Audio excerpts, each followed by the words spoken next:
Teachers aren't the only ones inspiring students at MCD. Caitlin Chervant, Chaya Hausen, and Danielle Respler went to lower school classrooms to teach students about the challenges Indigenous people face all over the world. We asked them what inspired them to start this project. Last year, I took an American Literature honors class with Mrs. Martinez, and the first unit that she taught us was called the Indigenous unit, and that's where I learned about so many problems that Indigenous communities face. We read An American Sunrise by Joy Harjo, There by Tommy Orange. And there is when I learned there was much more to Indigenous narratives. So we often see the stories told through Eurocentric views, like the story of Squanto or Thanksgiving. And it was all about Indigenous people's history, not contemporary Indigenous peoples. So we created a chapter of Dig Deep and started fundraising at our school.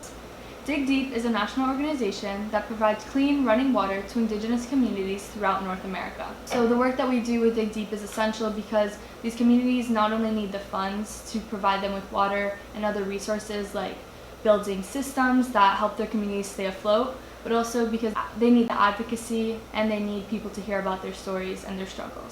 We asked Caitlin, Chaya, and Danielle about their experiences in the classroom.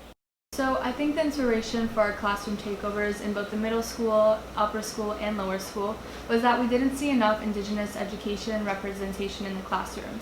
Our first takeover in the lower school was when we talked about Dig Deep, and we connected the water scarcity in reservations in America to the Long Walk to Water, which is a book that the 5th grade was. We talked to them about why water is important to them, why they want to be a leader, what they want to be an advocate for. I think that the best part about teaching lower schoolers is that they really have less biases. We got a pretty positive reaction. I think the students really saw the connections that we were making. They hadn't realized that this issue of water scarcity is also present in America.